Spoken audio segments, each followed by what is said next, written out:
तो अमेरिकी शेयर बाजार ने एक नया ऑल टाइम हाई बना लिया है। पर सवाल यह है कि ये जबरदस्त तेजी के पीछे आखिर चल क्या रहा है। हमने जब इसकी पड़ताल की तो कुछ बहुत ही दिलचस्प बातें सामने आईं। तो हुआ ये कि मार्केट में एक कमाल का पॉजिटिव सेंटिमेंट देखने को मिला। डाउ जोन्स, S&P 500, नैस्डैक, सबके सब बड़े इंडेक्स बढ़त के साथ बंद हुए और यहीं से दिन की सबसे बड़ी खबर की कहानी शुरू होती है। और देखिए, ये कोई छोटी मोटी बढ़त नहीं थी, ये तो एक हिस्टोरिक माइलस्टोन था। पहली बार, जी हां पहली बार, डाउ जोन्स इंडस्ट्रियल एवरेज 49,000 के आंकड़े के पार बंद हुआ। ये अपने आप में दिखाता है कि इन्वेस्टर्स का कॉन्फिडेंस कितना मजबूत है। तो अब सबसे बड़ा सवाल, इस रिकॉर्ड तोड़ परफॉर्मेंस के पीछे का असली हीरो कौन है? हमारे एनालिसिस में जो बात निकल कर आई वो ये है कि इसका सारा क्रेडिट जाता है आर्टिफिशियल इंटेलिजेंस यानी AI सेक्टर को। यहां पर ना एक बड़ा ही इंटरेस्टिंग खेल देखने को मिला। एक तरफ तो एनर्जी सेक्टर में कमजोरी थी, लेकिन दूसरी तरफ AI और टेक स्टॉक्स में मानो तूफान आ गया हो। यह तेजी इतनी जबरदस्त थी कि इसने ना सिर्फ एनर्जी सेक्टर के घाटे को पूरा किया, बल्कि पूरे बाजार को खींचकर एक नई ऊंचाई पर पहुंचा दिया। अच्छा, इस पूरी रैली की चिंगारी कहां से भड़की? तो ये हुआ दुनिया के सबसे बड़े टेक इवेंट CES यानी कंज्यूमर इलेक्ट्रॉनिक्स शो में। वहां चिप बनाने वाली दिग्गज कंपनी एनवीडिया ने कुछ ऐसा ऐलान किया जिसने पूरे बाजार में जैसे आग ही लगा दी। तो एनवीडिया के CEO ने स्टेज पर आकर दो बड़ी बातें बताईं। पहली कि उनका next gen AI platform Vera Rubin अब फुल प्रोडक्शन में है, और दूसरी सेल्फ ड्राइविंग कारों के लिए एक नया AI मॉडल अल्फा मायो लॉन्च किया गया है। इन दो घोषणाओं ने मार्केट में गजब का उत्साह भर दिया।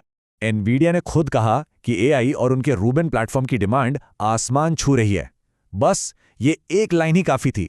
इन्वेस्टर्स को साफ साफ सिग्नल मिल गया कि इस नई टेक्नोलॉजी की डिमांड उम्मीद से कहीं ज्यादा है और मार्केट ने इस पर तुरंत रिएक्ट किया। अब देखिए, एनवीडिया की इस खबर का असर सिर्फ उसके अपने स्टॉक पर नहीं रुका। नहीं, इसने तो पूरे सेमीकंडक्टर और मेमोरी चिप इंडस्ट्री में एक जबरदस्त लहर पैदा कर दी। ये जो आंकड़े हैं ना, ये खुद पूरी कहानी बयां कर रहे हैं।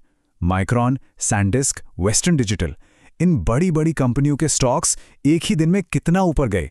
10%, 17%, यहां तक कि 23%। और इसका सीधा कनेक्शन था एनवीडिया के नए AI चिप आर्किटेक्चर से।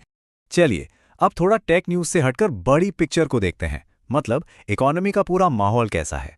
और यहां पर एंट्री होती है फेडरल रिजर्व की। फेडरल रिजर्व के एक गवर्नर का ये बयान देखिए। उन्होंने कहा कि 2026 में ब्याज दरों में 1% से भी ज्यादा की कटौती करनी पड़ सकती है। अब ये बहुत बड़ी बात है।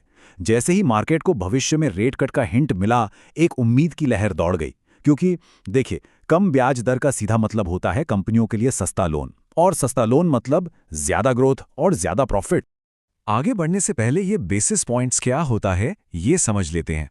ये फाइनेंस में इस्तेमाल होता है। सीधा सा मतलब है 100 बेसिस पॉइंट्स मतलब 1%। तो सबसे जरूरी बात क्या है? ये कि कटौती 100 बेसिस पॉइंट्स यानी 1% से भी ज्यादा हो सकती है। इन्वेस्टर्स के लिए तो ये एक बहुत ही बड़ा पॉजिटिव सिग्नल है। इससे इकोनॉमी में ग्रोथ की उम्मीदें और भी मजबूत हो जाती हैं। तो अब तक के हमारे विश्लेषण से ये तो साफ हो गया है कि बाजार की ये जो रिकॉर्ड छलांग है, ये किसी एक वजह से नहीं हुई, बल्कि ये दो बड़ी ताकतों का एक परफेक्ट कॉम्बिनेशन था।